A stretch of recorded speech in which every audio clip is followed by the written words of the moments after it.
নমস্কার বন্ধুরা, আমার চ্যানেলে আর একটা নতুন পর্বে আপনাদের সকলকে স্বাগত। আশা করছি আপনারা সবাই ভালো আছেন, সুস্থ আছেন। আমার আজকের রেসিপি কুঁচো নিমকি।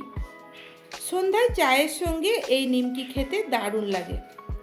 তাছাড়াও সামনে দুর্গাপূজা, আর দুর্গাপূজা উপলক্ষে অনেক বাঙালির ঘরেই এই কুঁচো নিমকি হয়ে থাকে। আমরাও বানিয়ে থাকি এই কুঁচো নিমকি। আসুন তাহলে দেখে নেওয়া যাক আমার আজকের এই রেসিপি। নিমকি বানানোর জন্য একটা বড় বাটির মধ্যে নিয়ে নিলাম মেজারিং কাপের 2 কাপ ময়দা, যেটা ওজনে 400 গ্রাম হবে। এর মধ্যে দিয়ে দিলাম 1 চা চামচ কালো জিরে আর 1 চা চামচ জোয়ান। নিমকির মধ্যে কালো জিরে আর জোয়ানটা খেতে কিন্তু দারুণ লাগে। দিয়ে দিলাম 1 চামচ লবণ আর 1/4 কাপ সাদা তেল। তারপরে হাত দিয়ে তেলটাকে ভালো করে ময়দার সঙ্গে মাখিয়ে নেব। ময়ানটা যত ভালোভাবে মাখিয়ে নেওয়া হবে এই নিমকিগুলো ততটাই খাস্তা হবে। দেখুন ময়ানটা ঠিক এই রকমই হবে। মুঠো করলে ময়দাটা মুঠোর মধ্যে এসে যাবে, আর ভেঙে দিলে বালির মতো ঝরঝরে হয়ে যাবে। তারপরে অল্প অল্প করে জল দিয়ে ময়দাটাকে মেখে একটা টাইট ডো বানিয়ে নেব। নিমকির ময়দা কিন্তু একটু টাইট করেই মাখতে হয়, না হলে নিমকি কুরকুরে হয় না। এইভাবেই অল্প অল্প করে জল দিয়ে ময়দাটাকে মেখে নিতে হবে, না হলে ময়দা পাতলা হয়ে যেতে পারে।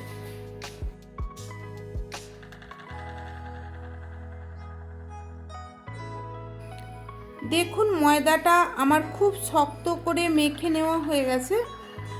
আমি আগেই বলেছি ময়দা কিন্তু শক্ত করেই মাখতে হবে। এখন হাতে সামান্য একটু তেল নিয়ে এই ময়দাটার গায়ে লাগিয়ে দেব, যাতে ময়দাটা ড্রাই না হয়ে যায়। তারপরে এটাকে ঢাকা দিয়ে আমি রেখে দেব 15 মিনিট, যাতে ময়দাটা খুব ভালোভাবে সেট হয়ে যায়। 15 মিনিট পর ফিরে এলাম। ময়দাটা খুব ভালোভাবে সেট হয়ে গেছে। এটাকে আমি আরেকবার ভালো করে মেখে নেব। তারপরে এর থেকে বড় বড় লেচি কেটে নেব। রুটি পরোটার যে লেচি কাটা হয় তার থেকেও একটু বড় সাইজের লেচিগুলো কেটে নিয়েছি। সব কটা লেচিকে কেটে নেওয়ার পর 2 হাতের তালু দিয়ে এগুলোকে পাকিয়ে একটু গোল করে নিতে হবে।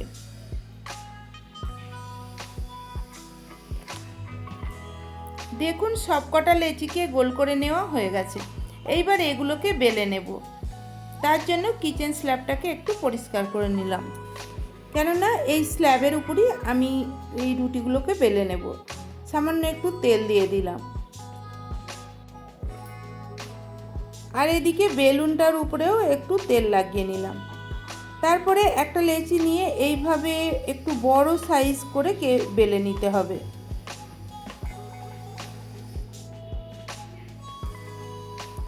দেখুন রুটিটা বেলে নেওয়া হয়ে গেছে। একটু মোটা করেই এটা বেলে নিয়েছি, আর আপনারাও একটু মোটা করেই বেলে নেবেন, তাহলে কিন্তু এই নিমকিগুলো খেতে বেশি ভালো লাগবে। কাঁটা চামচ দিয়ে একটু এর মধ্যে ছিদ্র করে দিলাম, যাতে নিমকিগুলো ফুলে না যায়।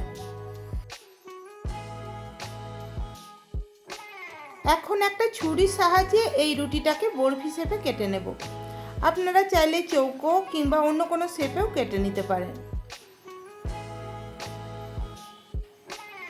কেটে নেওয়ার পর এগুলোকে আমি একটা আলাদা প্লেটে তুলে নিলাম। আর এইভাবে আমি আরেকটা রুটিকেও বরফি শেপে কেটে নেব, কেননা আমি যা কড়াইয়ে তেল দিয়েছি দুটো রুটির নিমকি ভাজা যাবে। আপনারা যদি তেল বেশি দেন তাহলে নিমকির পরিমাণ একটু বেশি বানিয়ে ভাজবেন।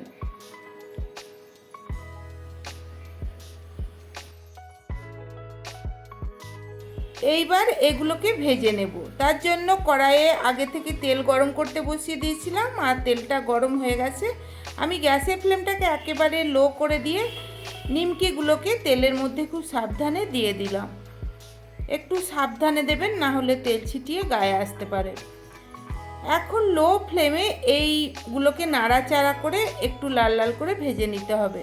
গ্যাসের ফ্লেমটাকে লো রেখেই কিন্তু ভাজতে হবে, না হলে এগুলো কুরকুরে হবে না। হাই ফ্লেমে কিংবা মিডিয়াম ফ্লেমে নিমকি ভাজা যায় না। যদি ভাজা হয় তাহলে ভিতরটা কাঁচা থাকে, ওপরটা ভাজা হয়ে যায়, আর পরবর্তীকালে নিমকিগুলো কিন্তু একেবারে নরম হয়ে যায়। ভাজা হয়ে গেছে, আমি এগুলোকে তেল থেকে তুলে নিলাম। আর একইভাবে বাকিগুলোকেও ভেজে নেব। দেখুন বন্ধুরা, সবকটা নিমকিকে ভেজে নেওয়া হয়ে গেছে। এইবার আমি একটা ভেঙে দেখাচ্ছি এটা ভেতর পর্যন্ত কতটা কুরকুরে হয়েছে। দেখুন, আপনারাও এইভাবে কুঁচো নিমকি বাড়িতে বানিয়ে দেখবেন, আশা করছি আপনাদেরও খুবই ভালো লাগবে। বাড়িতে বানিয়ে থাকলে কমেন্টে আমাকে জানাবেন কেমন হয়েছিল। রেসিপি ভালো লাগলে লাইক করে বন্ধুবান্ধব আত্মীয় পরিজনদের মধ্যে শেয়ার করে দেবেন। আর আমার চ্যানেলটা প্লিজ সাবস্ক্রাইব করে দিয়ে পাশে থাকা বেল নোটিফিকেশান অল করে রাখবেন, যাতে আমি ভিডিও আপলোড করার সাথে সাথেই নোটিফিকেশান আপনাদের কাছে পৌঁছে যায়। সবাই ভালো থাকবেন, সুস্থ থাকবেন। ধন্যবাদ।